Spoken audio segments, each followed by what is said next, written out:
आज की ये वीडियो देखने के बाद आप किसी भी फ्लेवर की आइसक्रीम को या किसी भी फ्लेवर की कुल्फी को बगैर मोल्ड के इजीली सेट कर सकेंगे। आइसक्रीम की एक बहुत ही मज़ेदार रेसिपी के साथ साथ इसको बगैर मोल्ड के सेट करने का एक बहुत ही ज़बरदस्त आइडिया आज की इस वीडियो में मैं आपके साथ शेयर करूंगी। अस्सलाम वालेकुम, मैं हूं Sadia Uzair. Welcome back to Sadia Uzair's kitchen. Start करेंगे रेसिपी। रेसिपी पसंद आए तो वीडियो को लाइक शेयर, चैनल को सब्सक्राइब भी ज़रूर कर लीजिएगा। बिस्मिल्लाहिर्रहमानिर्रहीम। तो सबसे पहले यहाँ पर हम लेंगे आधा लीटर फुल फैट मिल्क और इसमें से थोड़ा सा दूध 4 से 5 टेबल स्पून के जितना एक छोटे साइज के बाउल में निकाल लेंगे। इसमें शामिल करेंगे 2 खाने के चम्मच कॉर्नफ्लोर। कॉर्नफ्लोर की जगह पर आप कस्टर्ड पाउडर भी ऐड कर सकते हैं, लेकिन कस्टर्ड पाउडर में क्योंकि कलर होता है और आइसक्रीम हमें वाइट कलर की बनानी है, तो इसलिए हम कॉर्नफ्लोर ही ऐड करेंगे।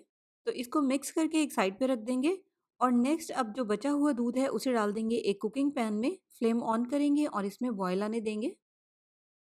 बॉयल आने के बाद अब इसमें हम कॉर्नफ्लोर वाला दूध शामिल कर देंगे और साथ साथ इसको हिलाते रहेंगे ताकि इसकी गुठलियाँ ना बने। और इसी के साथ हम इसमें आधा कप चीनी भी शामिल कर देंगे। इसी तरह से लगातार हिलाते हुए इसको पकाएंगे जब तक कि ये गाढ़ा हो जाए। चीनी को नापने के लिए यहाँ पर मैंने मेजरिंग कप का इस्तेमाल किया है और वेट इसका 135-140 ग्राम है। तो जैसे कि आप देख रहे हैं कि ये मिक्सचर अच्छे से थिक हो गया है। अब इसके नीचे फ्लेम को ऑफ कर देंगे और इसे ठंडा होने के लिए एक दूसरे बर्तन में निकाल लेंगे। थोड़ी देर के लिए इस तरह से इसको विस्क या चम्मच की मदद से ठंडा कर लेंगे ताकि जो भी इसमें एक्स्ट्रा हीट है वो निकल जाए। रूम टेम्परेचर पर ठंडा करने के बाद इसको ऊपर से इस तरह से प्लास्टिक से अच्छे से कवर करेंगे। अब हमें इसको फ्रिज में रखकर अच्छे से ठंडा करना है और प्लास्टिक से कवर इसको हम इसलिए कर रहे हैं ताकि इसके ऊपर एक थिक सी लेयर ना बने। अगर आपके पास ये प्लास्टिक शीट नहीं है तो फिर आप इसको किसी ढक्कन वाले एयर टाइट डब्बे में डालकर भी ठंडा कर सकते हैं। तो यहाँ पर मैंने इसको तकरीबन 1.5 से 2 घंटे के लिए फ्रिज में रखा था और ये अच्छे से ठंडा हो गया है। अब इसको हम एक बड़े साइज के मिक्सिंग बाउल में निकाल लेंगे। उसके बाद इसको इलेक्ट्रिक बीटर से बीट करके बिल्कुल स्मूथ कर लेंगे ताकि ये एक पेस्ट की फॉर्म में आ जाए। तो देखिए बीट करने के बाद ये बिल्कुल स्मूथ सा हो गया है। अब इसमें हम शामिल करेंगे 500 ml या आधा लीटर ठंडी व्हिपिंग क्रीम। क्रीम को आपने इस्तेमाल करने से पहले फ्रिज में रखकर बहुत अच्छे से ठंडा करना है। यहाँ पर आपने सादा क्रीम का इस्तेमाल नहीं करना बल्कि व्हिपिंग क्रीम का ही इस्तेमाल करना है जो कि केक की फ्रॉस्टिंग वगैरह बनाने के लिए इस्तेमाल होती है। इसी के साथ इसमें शामिल करेंगे 1 चाय का चम्मच वनीला एसेंस। अब इसको हम इलेक्ट्रिक बीटर की मदद से कम 7 से 8 मिनट तक बीट करेंगे या इतनी देर तक इसको बीट करेंगे जब तक कि क्रीम अच्छे से फूलकर स्टिफ हो जाए। देखिए कितनी अच्छी सी क्रीम यहाँ पर हमारी बीट हो गई है। तो आइसक्रीम यहाँ पर हमारी तैयार है फ्रीज़र में जाने के लिए। बाउल को एक दफ़ा चम्मच से साइडों से साफ़ कर लेंगे और इसको ऊपर से लेवल कर लेंगे। अब इसको इस तरह से ऊपर से प्लास्टिक से अच्छे से कवर कर देंगे। अगर आपके पास एयर टाइट डब्बा हो तो आप उसमें भी रख सकते हैं और इसको हम 3 से 4 घंटे के लिए फ्रीज़ करेंगे। इस पॉइंट पर हमें इसको मुकम्मल फ्रीज़ नहीं करना, बस इतनी देर तक फ्रीज़र में रखेंगे जब तक कि ये हाफ़ फ्रीज़ हो जाए।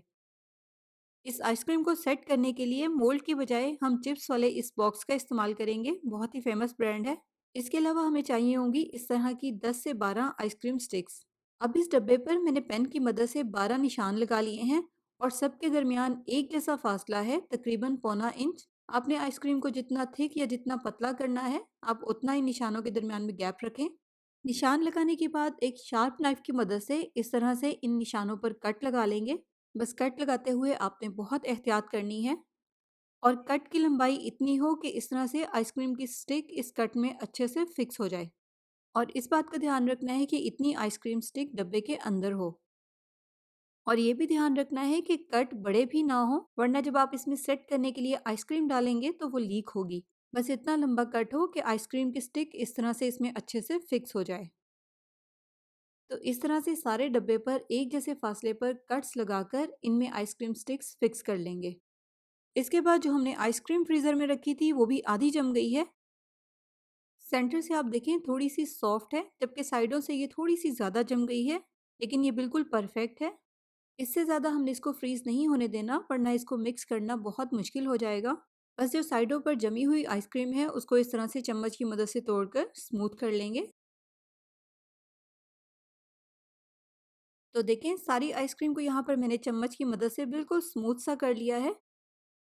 अब इसको हम इलेक्ट्रिक बीटर की मदद से एक मर्तबा दोबारा बीट करेंगे जब तक कि ये थोड़ी सी स्मूथ हो जाए। इस तरह से दोबारा बीट करने की वजह से आपकी जो आइसक्रीम है वो लाइट और फ्लफ़ी बनेगी, बर्फ़ की तरह नहीं जमेगी। अब ये हमारी बेसिक वनीला आइसक्रीम का मिक्सचर है। आप इसको किसी भी कंटेनर में या डब्बे में डालकर भी फ्रीज कर सकते हैं और फ्रीज करने के बाद आप इसको स्कूप की मदद से निकालें और इस्तेमाल कर लें। देखिए, बीट करने के बाद आइसक्रीम कितनी स्मूथ सी हो गई है और इसका टेक्सचर कितना फ्लफी हो गया है। अब इसको फ्रीज करने के लिए उसी चिप्स वाले डब्बे में डाल देंगे जिसमें हमने आइसक्रीम स्टिक्स लगाई हैं। सारी आइसक्रीम को हम इस डब्बे में फिल कर देंगे। अगर थोड़ी बहुत आइसक्रीम बच भी जाती है तो आप उसे किसी बाउल में डालकर भी सेट कर सकते हैं। साथ साथ इस डब्बे को टैप भी करते रहेंगे ताकि डब्बे के अंदर कोई भी गैप ना रहे, इसमें कोई भी जगह खाली ना रहे। तो देखें, ये सारी आइसक्रीम ही इस डब्बे में पूरी आ गई है। इसके बाद इसको फॉयल पेपर या क्लिंग रैप की मदद से ऊपर से अच्छे से सील करके बंद करेंगे ताकि इसमें बर्फ न जमे। उसके बाद जो डब्बे का ढक्कन है उससे इसको बंद कर दें। एक बार टैप कर दें ताकि आइसक्रीम नीचे तक चली जाए। इसके बाद अगर आइसक्रीम स्टिक्स हिल गई हैं तो इनको भी इस तरह से बिल्कुल स्ट्रेट सेट कर दें। अब इसको हम फ्रीज़र में रखेंगे कम से कम 7 से 8 घंटे के लिए, या इतनी देर तक जब तक कि ये मुकम्मल तौर पर फ्रीज़ हो जाए। और आइसक्रीम यहाँ पर हमारी अच्छे से फ्रीज़ हो चुकी है। मैंने इसको ओवरनाइट के लिए फ्रीज़र में रखा था। अब इसकी हमें स्लाइसेस में कटिंग करनी है, लेकिन कटिंग करने के लिए आपने शार्प नाइफ़ का इस्तेमाल करना है और साथ ही साथ बहुत एहतियात के साथ इसकी कटिंग करनी है, क्योंकि कटिंग करते हुए नाइफ़ के नीचे से ये स्लिप भी होती है।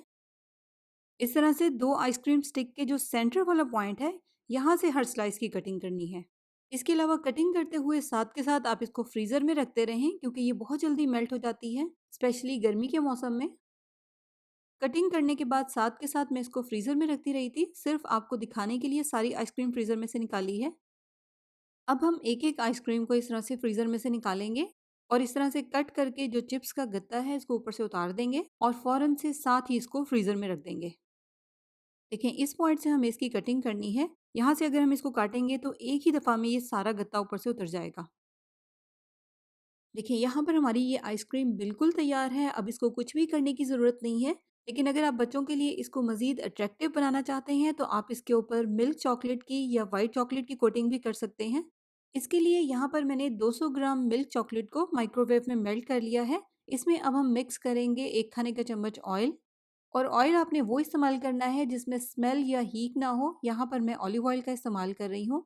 आप इसमें कोकोनट ऑयल का इस्तेमाल भी कर सकते हैं। अब हमें सेम पहले की तरह एक-एक आइसक्रीम को फ्रीज़र में से निकालना है और इसके ऊपर चॉकलेट की ये कोटिंग करनी है। चॉकलेट लगाने के बाद अगर आप इसको चंद सेकंड्स के लिए ही इस तरह से हाथ में पकड़ेंगे, तो चॉकलेट फ़ौरन से आइसक्रीम के ऊपर सेट हो जाएगी। बस अब इसको हम साथ ही फ्रीज़र में रख देंगे और सेम इसी तरह से अगली आइसक्रीम को फ्रीज़र में से निकाल कर इस पर भी चॉकलेट की कोटिंग करेंगे। चंद सेकंड्स के लिए हाथ में पकड़कर चॉकलेट को इसके ऊपर सेट होने देंगे और जैसे ही चॉकलेट इसके ऊपर सेट हो जाएगी, साथ ही इसको फ्रीज़र में रख देंगे। अब यहाँ पर आइसक्रीम पर चॉकलेट की कोटिंग करते हुए आपने जो चंद बातों का ख्याल करना है। सबसे पहले तो आपने ये ख्याल करना है, चॉकलेट क्योंकि गर्म होती है इसलिए आइसक्रीम पर आपने इसकी कोटिंग बहुत ही जल्दी-जल्दी फास्ट करनी है ताकि आइसक्रीम मेल्ट ना हो। और सेकंड, जितना भी जल्दी जितना भी फास्ट आप ये काम कर लें, आइसक्रीम सॉफ्ट हो ही जाती है, बस मेल्ट नहीं होती। लेकिन चॉकलेट क्योंकि गर्म होती है इसकी वजह से आइसक्रीम अंदर से सॉफ्ट हो जाती है। तो इसलिए इस चॉकलेट वाली आइसक्रीम का मज़ा तभी है जब आप इसको दोबारा से फ्रीज़र में रखेंगे और अच्छे से फ्रीज़ होने देंगे। फ्रीज़ होने में जितना भी टाइम लगे आपके फ्रीज़र पर डिपेंड करता है। तो इस तरह से मोल्ड के बिना अब आप किसी भी फ्लेवर की आइसक्रीम को या कुल्फ़ी को ईज़िली सेट कर सकते हैं।